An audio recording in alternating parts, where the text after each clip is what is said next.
Livy first நாங்களோட Lakshmi நீங்கள் பார்த்துருக்கிறது 0%. அப்பப்பப்பப்பா என்ன ஒரு ஆக்டிங் நிரோஷா மேம். அந்த எமோஷ்னலில் என்ன ஒரு கோவம் அவங்களுக்கு வெளிப்படுது. உண்மையுமே சொல்கிறேன், காமெடியாக இருக்கட்டும், அதாவது கணவர் மேலே கொஞ்சம் தயங்குறதா இருக்கட்டும் இல்லையா, அவர்கிட்ட ஒரு இடங்களில் சொல்கிறதுக்கு, அம்மா மேலே இருக்க பாசமாக இருக்கட்டும், அண்ணனுங்க மேலே இருக்க கோபம், அதுலேயும் ஒரு பாசம் அப்படின்னு ஒரு வெரைட்டி அப்படின்ட்டு. அப்போ பசங்க மேலே, மருமகள் மேலே, எல்லாருமே இப்படி ஒரு மாமியார் வேணும் அப்படின்னு ஒரு நினைப்பை ஏற்படுத்தியிருக்காங்க இல்லையா. சச் அ லவ்லி ஆக்டிங்க. உண்மையாகவே ஒரு பெரிய சல்யூட்டு. இவங்க வந்து சீரியலுக்கு ஒரு மிகப்பெரிய ப்ளஸ். ஸோ உண்மையுமே எக்ஸ்பீரியன்ஸான ஆர்டிஸ்ட் வந்து நம்ம கூட ஒர்க் பண்ணுறது அப்படிங்கிறது அங்கே இருக்க எல்லாத்துக்குமே ஒரு எக்ஸ்பீரியன்ஸ் தான். உண்மையுமே சொல்லலாம், தங்கமயிலுமே கொஞ்சம் அவங்களோட இதில் எனக்கு பியூட்டிஃபுல்லாக தெரியுதுல்ல. இன்றைக்கி அந்த ஆரத்தி எடுக்கிறதா இருக்கட்டும், கொஞ்சம் கேர் அப்படிங்கிறது நல்லா இருந்துச்சு. ஓகே, விஷயத்துக்கு வரலாம். உண்மையுமே கதிர் சம்மந்தமே இல்லாமல் ஹீரோ அடி வாங்கும்போது ஒரு கோவம் வரதான் செய்யும். அந்த கம்ப்ளைண்ட் பண்ணவங்க மேலே கோவம் வருதுன்னு கூட கோமதி சொன்னது கரெக்டான விஷயந்தான். இருந்தாலும் இதெல்லாம் கடந்து வேலு பிரதர்ஸோடைய வேலையும் அங்கே இருக்குது. ஸோ அது ஒரு பக்கம் வருத்தமான விஷயந்தான். கரெக்டாக கேட்குறாங்க பாருங்கள் கோமதி, நம்ம கேட்குற பாயிண்ட் எல்லாம் அவங்களே ரைட்டரே எழுதிடுறாங்க. ஸோ அதனால் நம்ம மறுபடியும் கேட்கறதுக்கு எதுவுமே இல்லை.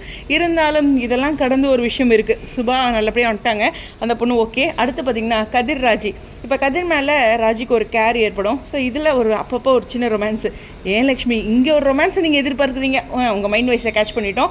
எஸ், இந்த இடத்துல வந்து அங்கங்கே ஒரு ரொமான்ஸுன்னு ஒரு கேர் அப்படின்ட்டு கதிர் ராஜிக்கு ஒரு வித்தியாசமான ஒரு ஃப்ளேவர் ஆஃப் ஆக்டிங் இங்கே இருக்கும் அப்படின்னு நினைக்கிறேன். ஸோ கதிரும் வந்து கொஞ்சம் முடியாமல் இருக்காங்க இல்லையா. ஸோ ராஜி பார்த்து கவனிக்கிறது அப்படிங்கிறது இருக்கும். பாருங்களேன், அவங்களோட ஃபேஸில் இப்போ ஷூட்டிங் ஸ்பாட் அப்டேட்டில் கூட பார்த்திங்கன்னா ரீசெண்டாக ஒரு செல்ஃபி பிக் போட்டிருக்காங்க.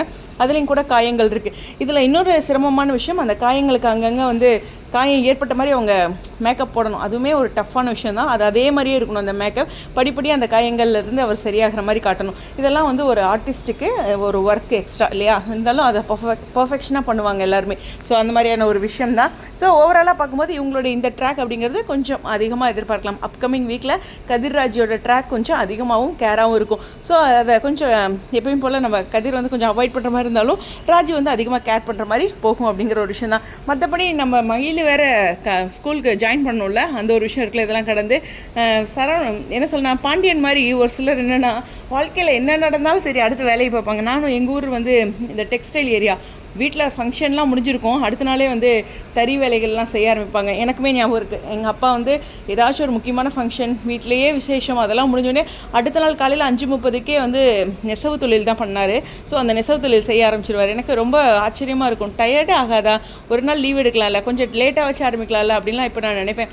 அந்த ஒரு கேரக்டர் தான் எனக்கும் வந்திருக்குன்னு நினைக்கிறேன். என்னானாலும் வீடியோஸ் போட்டுட்ருக்கேன் இல்லையா, லைஃப்பில் கோல்டு ஃபீவர் என்ன இருந்தாலும் ஃபங்க்ஷன் போயிட்டு வருவேன், வந்தோடனே வேலையை பார்ப்பேன். அது மாதிரியான விஷயங்கள் நம்ம பேரண்ட்ஸ் கிட்ட இருந்து கிடைக்கிறது. ஸோ அந்த ஒரு விஷயத்தையும் பதிவு பண்ணி இந்த வீடியோவில் விடைபெறேன். ஸ்டுடியோ 0%.